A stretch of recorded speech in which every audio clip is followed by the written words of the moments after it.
Hey, good afternoon, everybody. We'll start in about a minute or so. But in preparation, if you could just look at the video description of this live stream and open the link to the PHYS simulation. We'll be using it in a few minutes after we get started. So get that loaded up. It does run on Java, so hopefully your machine is set up for that.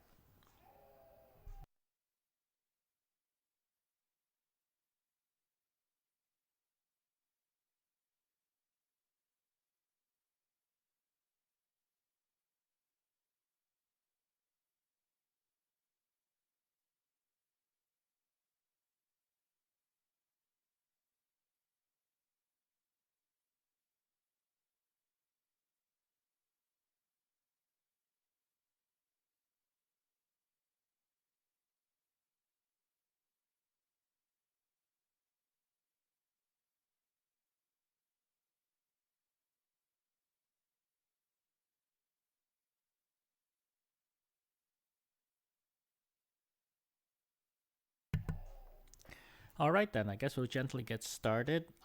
First of all, I do apologize for the extra background noise today, particularly noisy around the household, but let's get going.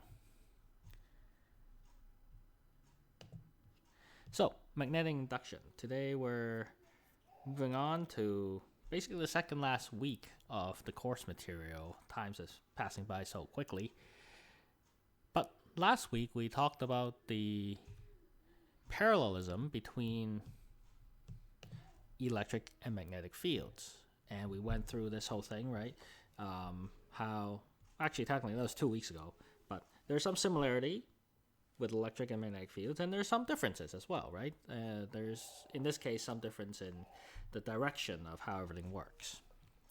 Furthering this comparison, we know that charges can create electric fields, and then we also know that an external electric field can induce a charge, right? They can displace charges, and then make an induce a charge that way. So that we also know that current creates a magnetic field. So can we then use an external magnetic field to induce a current? That is the question. And to explore that, please go to this link and open the simulation and go to the pickup coil tab, and you can use your mouse to click and drag the magnet around and try to see if you can get the magnetic field of the magnet manipulated in such a way that there's current going through the light bulb and therefore lighting it up. So what you should see is something like this, and then you can click onto this magnet and drag it around, move it around, like that. So I'll give you a minute to kind of play around with that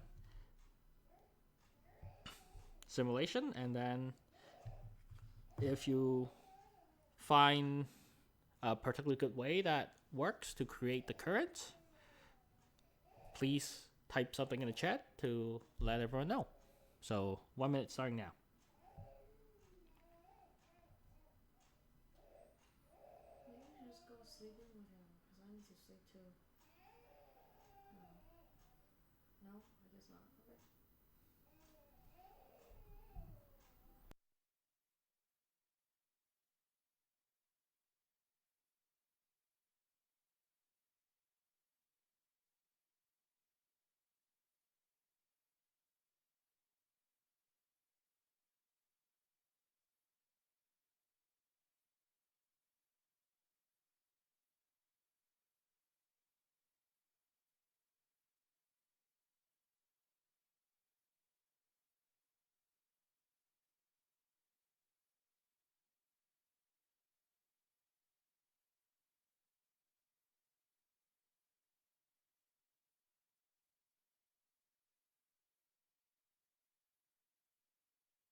So hopefully some of you are able to try that.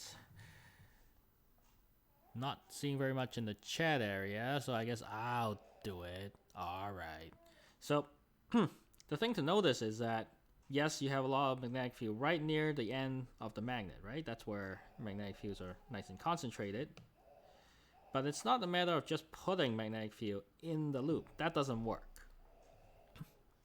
You can have a lot of magnetic field present in the loop and there's no current. The key is you have to keep this moving. It only lights up when you're moving it. And the faster you move it, the more it lights up. And it doesn't matter which way you move it. You can move it this way, that way, in or out, towards it, away from it, as long as it's changing, right? So that's the key point. It's not simply magnetic field that induces a current. It's a changing magnetic field that induces a current.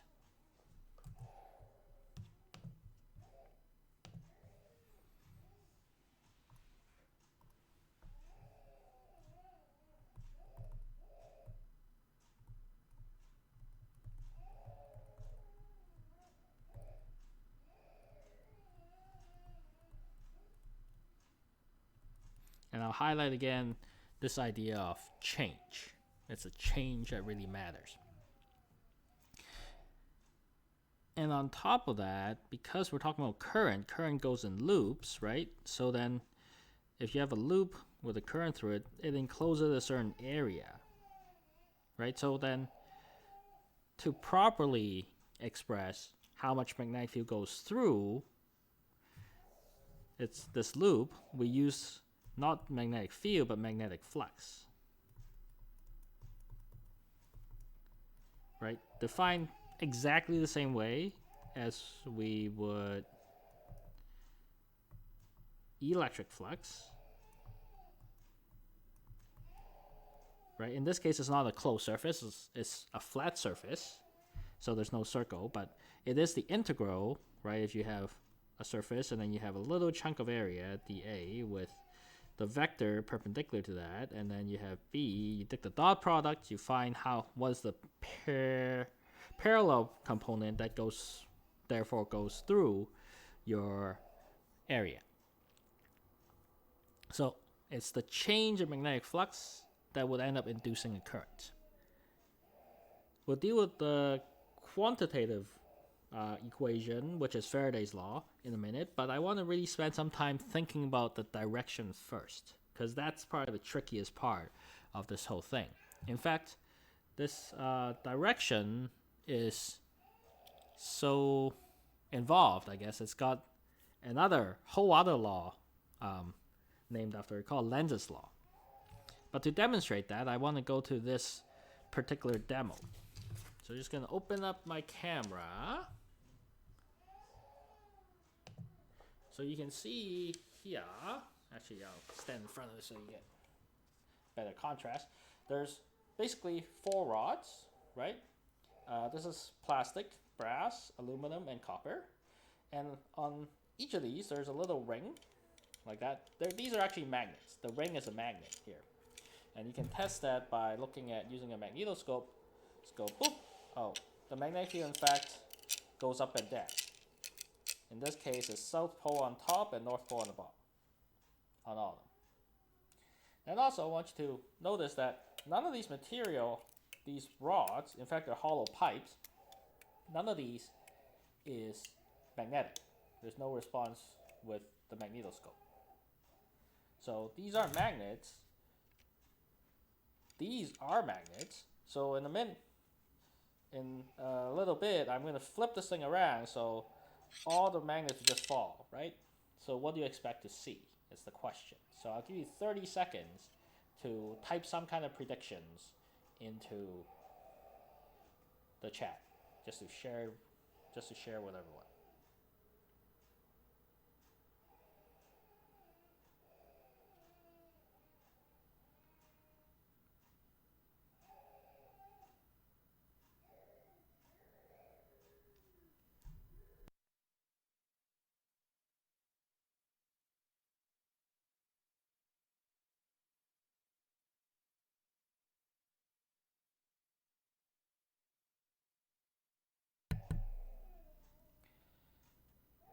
Alrighty then. I guess we have a pretty silent group from you guys. Come on, man. Work with me here. Okay, so I'm going to flip this around. Whoop. Whoop. And again. Let me see one more time and again. So maybe someone can please type in what they see. Knows anything special?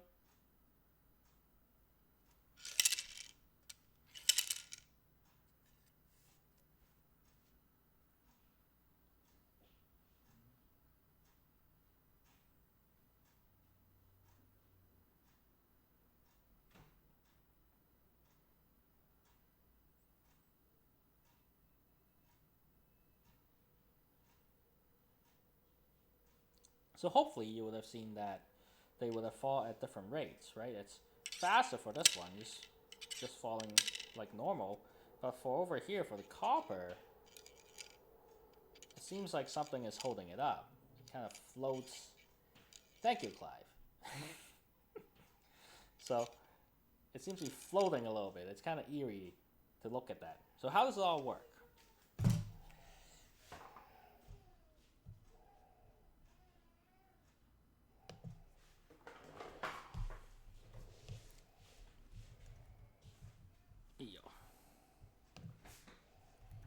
Okay, so let's draw this kind of picture. Let's draw a before and after picture. So you have this kind of magnet that looks like kind of a ring falling down this hollow tube. So before it's like that, later on it fell down a little bit. So it's like that.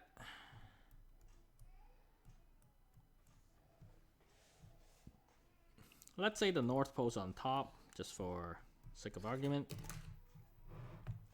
Why is it getting affected? Well,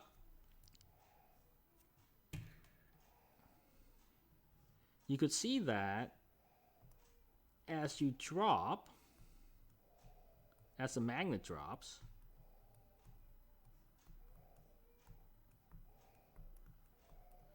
the magnetic field is changing slightly. Specifically, if you look at one particular slice of this hollow tube, it looks like a ring, right? It's just a slice of it.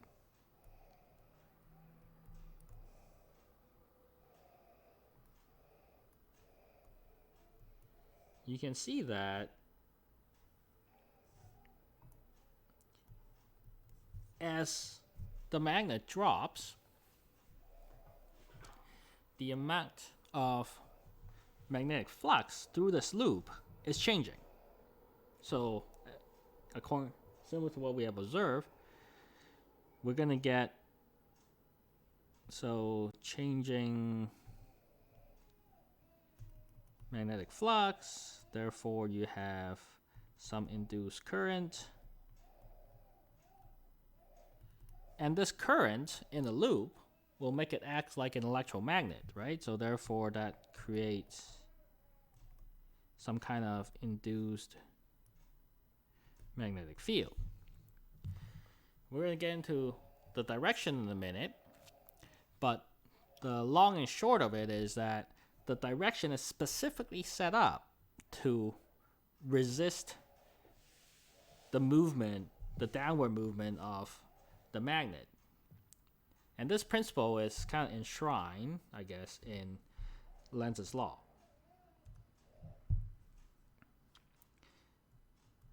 So what Lenz's law is basically saying in a short version is that nature is a bit troublesome in the sense that it always tries to undo our change.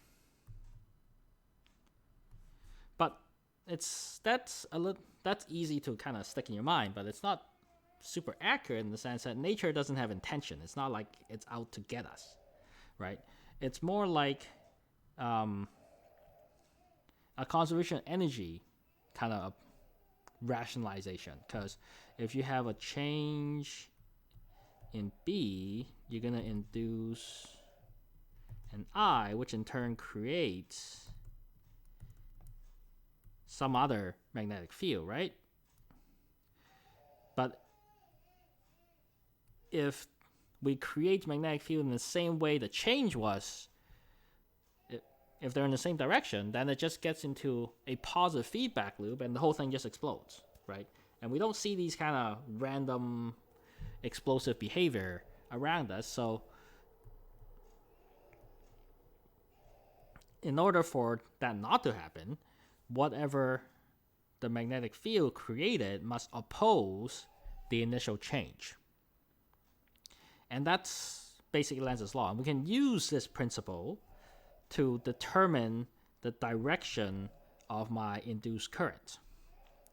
And to use that, we have to follow this step-by-step process. There's no one step, one simple right-hand rule that will take care of everything. You have to go through all these steps.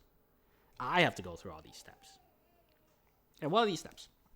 First, you draw a before and after picture, so you can find out what is the magnetic flux, how is it changing, right? Identify the change. And then you can draw in the direction of the induced magnetic flux or the magnetic field in order to undo that change or oppose that change slightly, whether you're increasing or decreasing whichever direction. Then based on that induced magnetic field, use your right-hand rule to find the current direction.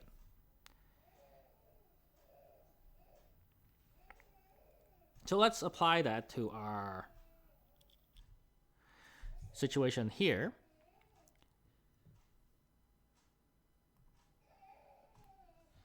So we do have a change, right? We have less upward B, right? Up here we have 2 or 3 field lines going through that loop. Now we're down to 1, so there's less of those. Therefore, to oppose that, the induced magnetic field must point up, right? So we're making the after picture look more like the before picture. And if the magnetic field created is pointing upwards, we use the right-hand rule to go up inside the ring, tells us that the current must go this way across like that. An induced current going around like that in the front. So that's how we determine the direction of the induced current.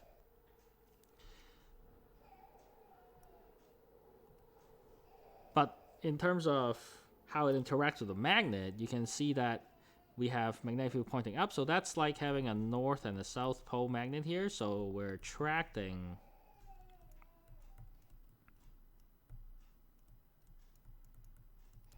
the magnet, and in fact we're attracting the north end of the falling magnet to slow it down, right? To slow it and to undo the drop that has created this whole thing in the first place. If we look at, say, another ring down here in a very similar fashion, right? What is the change here? Now we have more upward B. So the B induced will have to be downwards.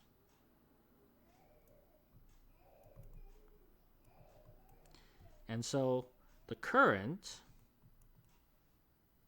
for it to go downwards, must go this way.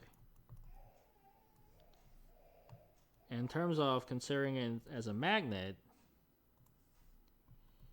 that's a south pole, that's a north pole. South repel the south, which also slows the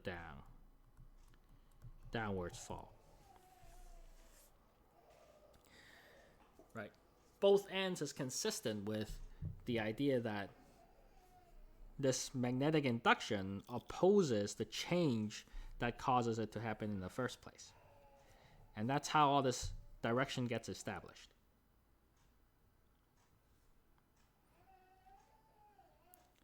So then, going back to the actual demonstration then, how come we have the magnet falling faster with some material and slower in other materials? Well, what I'll show in a second is that by Faraday's law, all of these situations basically produce the same EMF or voltage, right? But the voltage by itself doesn't determine how strong the induced magnetic field ends up being, right? Because that's determined on the induced current. And because different material has different resistance, right? To find current, which is your volts divided by resistance, it's only in the copper that has the lowest resistance that will get you the most currents and therefore the most magnetic effects and therefore the biggest slowdown. If you take this idea to the extreme and look at a superconductor where there's no resistance, you can look at this video here.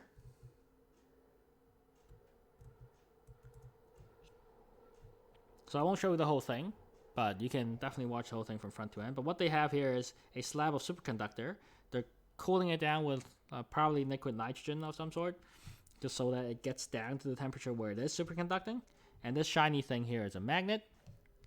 So he's going to place the magnet onto this superconducting material, and look what happens.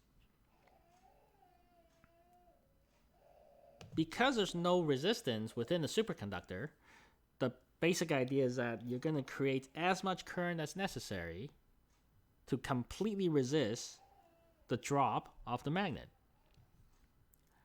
And this is known as magnetic levitation. So I'll let you watch the rest of the video yourself on your own time, and then the link is of course in the video description below. So this brings us to the whole quantitative statement of Faraday's law. It's got pretty much what we've talked about already, right?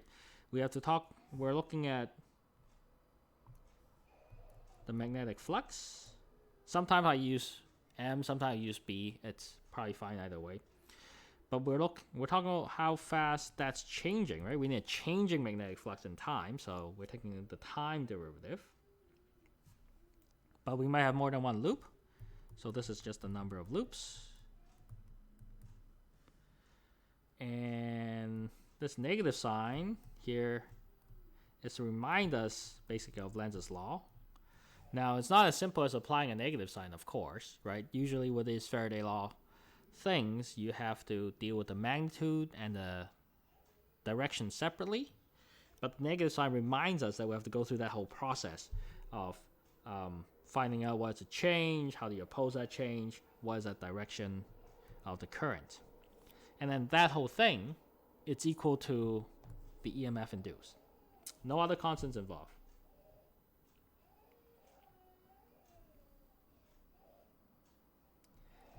So this thing we call the EMF. It's a giant historical misnomer. It stands for electromotive force, but it acts nothing like a force. In fact, it acts in every way possible that we care about as a voltage. So you can just think of EMF as voltage. There's no real difference. There's a slight mathematical definitional kind of difference, but when working with it, it's measured in volts. You can do V equals IR and all that stuff.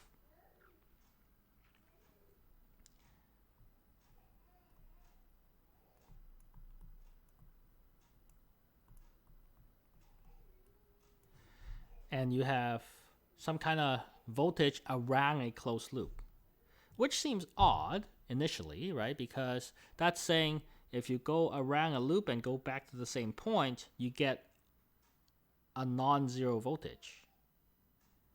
And that's completely contradicts, I guess, what Kirchhoff's loop rule would be saying. However, Kirchhoff's loop rule didn't account for the fact that you have changing magnetic field inducing this extra stuff. So Kirchhoff's loop rule doesn't work in the presence of changing magnetic fields. We have to extend it. This is a separate and new phenomenon. So it goes around. So then this closed loop encloses the area. So this has to do with the magnetic flux.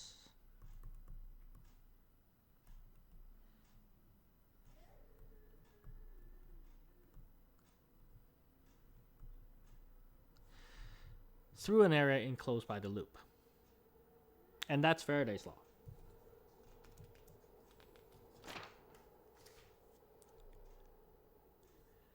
And because we're talking about the change in the flux. You can have a few possible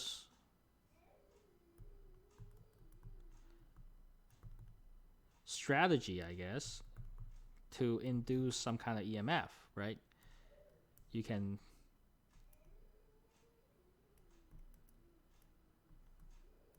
change the magnetic field strength.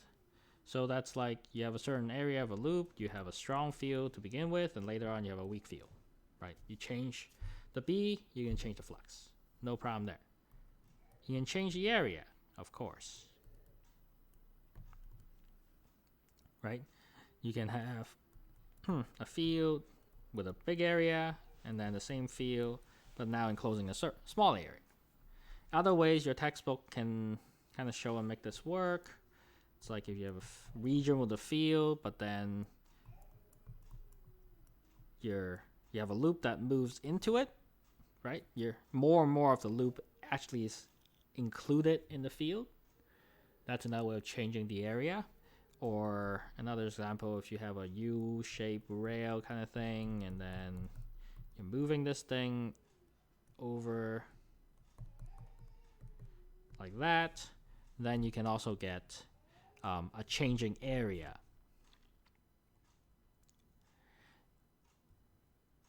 And in fact, when you move the loop around, sometimes we call that motional EMF, and your pre-lecture went through that in great detail. I usually just think about and treat it as a special case of Faraday's law, so it's not that much different.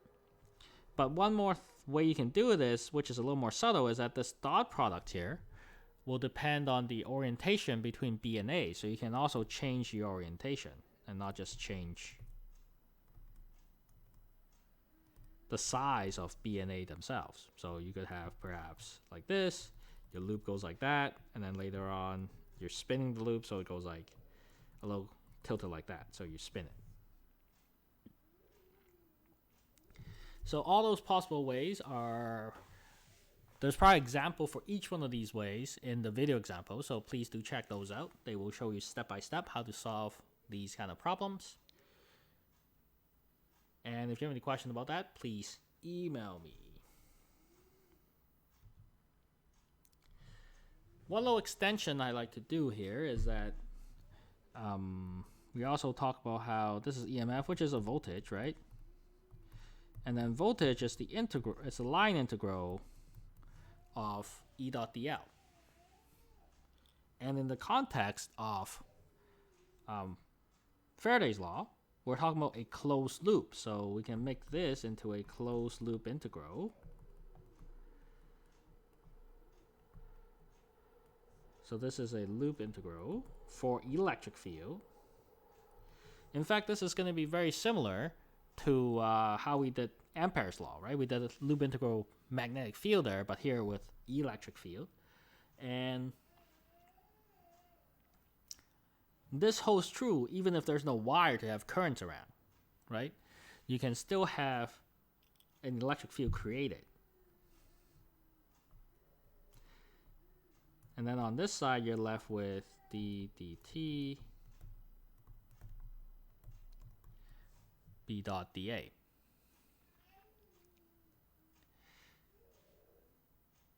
So while Faraday's law can look a little intimidating, as long as you're aware of what you're integrating against and what you're deriving against, they don't actually conflict that badly.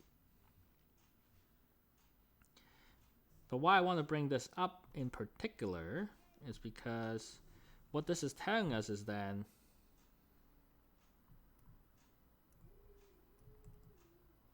if you have a changing magnetic field, you end up creating some electric field. And this will begin to kind of merge our understanding of magnetic field and electric field and merge them into one thing. And that will cover at the very, very last topic of the course.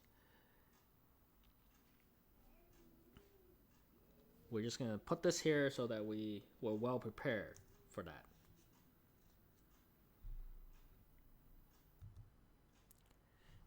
Like I was saying, you can alternately look at Faraday's law with motional EMF, but then there's ways to cast them one versus the other pretty much in most situations. I'm not going to go through that completely separately, but instead I like to take the last few minutes, or next few minutes anyways, on some applications, right? Because right now we have a way to make current, make voltage, make electricity, and that's what we call a generator. So that's the first and foremost biggest application that we'll do. Now, of course, you can make a generator by, say, having a wire sliding along a U-rail or something, but then eventually you run out of room, right? So instead of doing that, most generators basically just have a loop of wire that spins around, right? That changes the orientation continuously. So you have a magnet, and then inside of that magnet you have a loop of wire, right, with an axis in the middle, and then you're going to spin that around like that.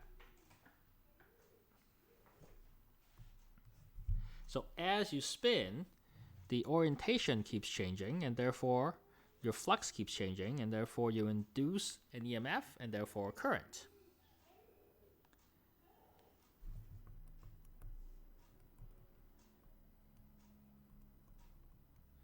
Right, because of the orientation change being, there's a cosine term in the dot product. You basically get a sinusoidal, right? And if your load is a simple resistance, and it's just that divided by R, so you also have a sinusoidal current, and that's why we call this alternating current, or AC. And that's why most of our electrical generation with wind turbines or gas turbines or hydroelectric dams or whatever, they all have this thing that spin around, and so we often create AC as our electrical generation. And then there are other considerations that makes AC more favorable for transmission as well, which is why our electric grid, from the generation to the transmission all the way to our homes, is in AC. And I can show you one, a simple one, real quickly.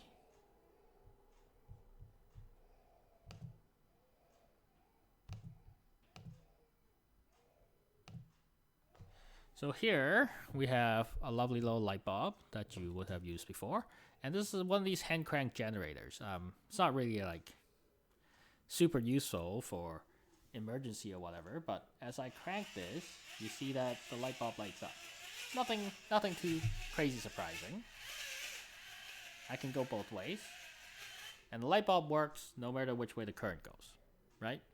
But what I want to point out on top of that, I mean, I light up a light bulb, whoop-de-doo, right? But the thing is, if you look back of the picture I drew of the generator, that looks like something we've dealt with fairly recently. We have a loop of wire sitting in a magnet, right? That's exactly like a motor. And in fact, if I hook up here another hand crank generator, let's move this back a little bit. So instead of hooking it up to a light bulb, I hook up my generator to another generator. So I'm cranking this over here. Then the generator works like a motor, right?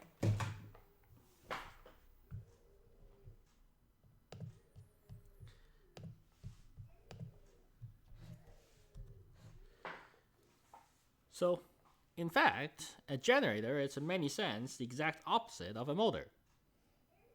And that's not surprising, right? A generator changes mechanical energy to electrical energy, whereas a motor, we're supplying it with electrical energy and it gives us mechanical energy back. So there you go. A motor is in fact very much a backwards generator. And that brings us to another lovely term called the motor back EMF. What do you mean by back EMF? Well, when you supply a voltage current to a motor, right? That thing starts spinning. And that coil in the motor, it experiences torque and whatnot, right? As we've worked out before with the magnetic dipole moment, etc., etc. But as it rotates, it's going to see a changing magnetic flux. As a result, this coil then acts kind of like a generator, right? It's spinning within the magnetic field.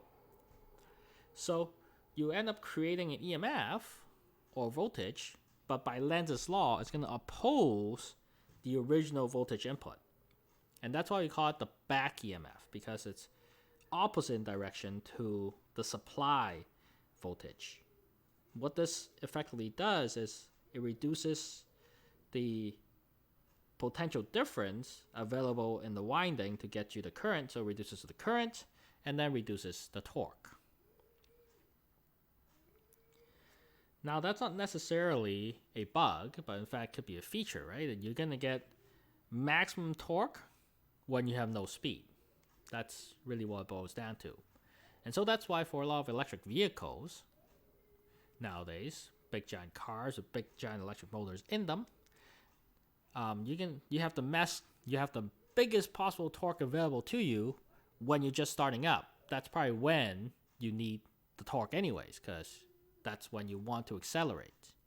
Once you get up to speed, you don't need to accelerate whatsoever, really. You're just keeping constant velocity, right? Or speed at least.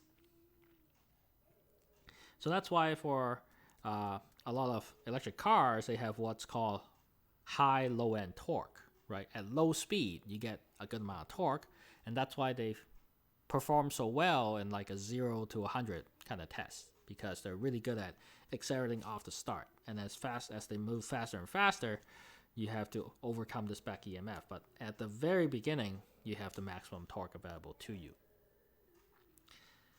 One more application is that you can look at a microphone, as just a backward speaker, right? We talked about how a speaker worked last time, right? We have an electromagnet manipulating another magnet attached to a diaphragm that shakes the air. So if we put that in reverse and have the sound wave shake a diaphragm, which is attached to a magnet, and then we shake that up and down in the coil, that's going to generate some kind of current signal that we can read to encode as sound, basically. This is one possible way to build a microphone. There's another way to build a microphone that basically builds it like a capacitor, but this one is called a dynamic microphone, and it really is a backward speaker. So back in the day when people still had like separate input jacks in some of your older computers for your microphone and for your headphones, in a bind you can actually stick your headphone into the mic jack and scream into your headphone, and it'll work as, you know, a workable microphone. I mean, of course they are the design is optimized differently, right? But it sort of works, right? And you can see how these kind of conversion, they're completely symmetric forwards and backwards, and that's kind of neat. So hopefully that kind of covers definitely the direction aspect of Faraday's law. For all the nitty-gritty calculation problem-solving stuff, I would recommend you to go through the video example, and hopefully those are clear. And if not, please email me and we can talk about it. Otherwise, I think that's all I have for you today. If you would have any questions for me, feel free to ask. I can stick around for another 15 minutes or so. But thank you for your attention, and we will see you next Thursday.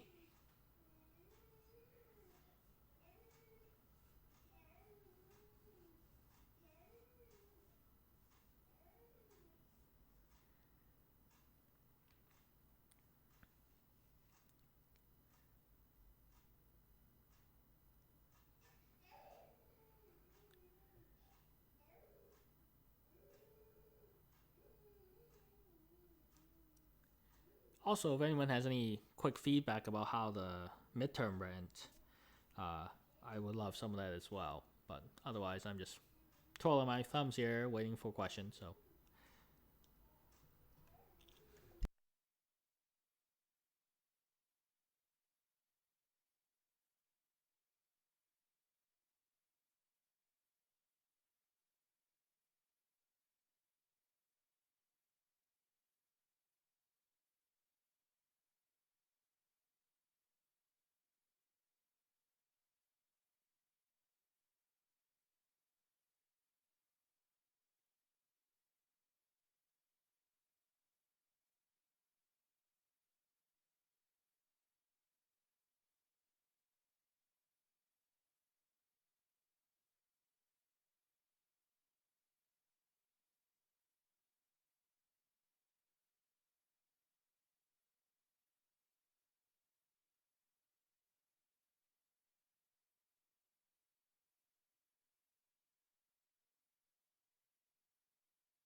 So, seeing no question, I will sign off here.